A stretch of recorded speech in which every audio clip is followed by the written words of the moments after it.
Yes, perkenalkan nama aku Disha Normalita, NIM 114200091 dari kelas Komunikasi Sosial A. Apa aja cara yang dapat dilakukan untuk berkomunikasi lintas budaya dengan kelompok minoritas di sekitar? Yang pertama itu ada etika dari kebudayaan lain. Yang pertama itu caranya dengan melakukan komunikasi lintas budaya dengan cara meriset di daerah tersebut itu bagaimana kebudayaannya. Contohnya seperti saya mempunyai teman di daerah Medan.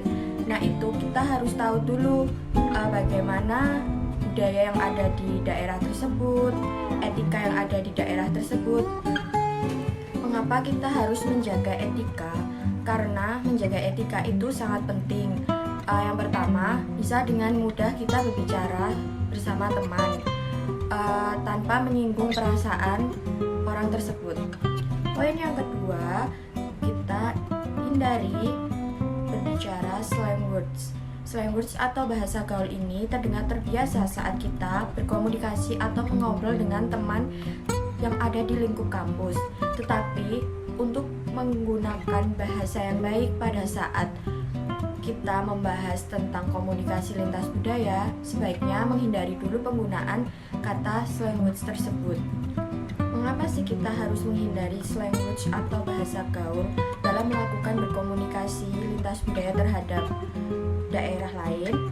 Karena penggunaan tersebut itu bisa jadi menimbulkan kebingungan terhadap daerah tersebut yang mungkin kurang mengerti bahasa kita, dan bahasa kita itu sangat berbeda dengan daerah lain, untuk menghindari kesalahpahaman saat berbicara.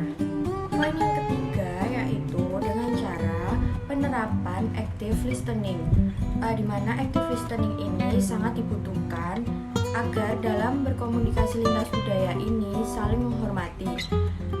Siapa sih yang nggak suka dengan kita bercerita tetapi orang lain mendengarkan cerita kita dengan baik? Makanya perlu diterapkan active listening yang ada di komunikasi lintas budaya tersebut agar sama-sama saling menghormati dan saling memahami. Poin yang keempat yaitu kita harus mencoba terbuka pada saat berkomunikasi lintas budaya terhadap teman kita yang berbeda daerah. Karena pada saat kita berkomunikasi itu sangat butuh sekali bagaimana sih budaya mereka, bagaimana budaya kita. Jadi sama-sama harus saling bercerita dan open minded ke semuanya agar kita tuh dapat memahami.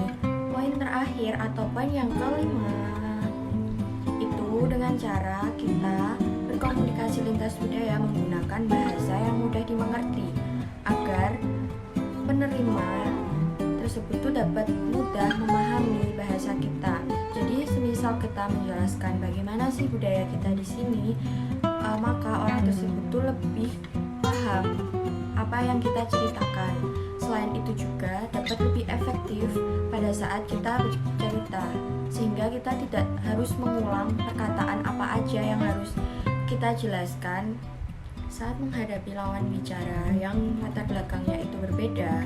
Maka tidak hanya kita menggunakan komunikasi secara verbal saja, digunakan komunikasi secara nonverbal, seperti kita harus menatap matanya, melihat gestur tubuhnya bagaimana, agar kita tuh dapat memahami bagaimana sikap dari mereka, agar kita tidak salah dalam berbicara.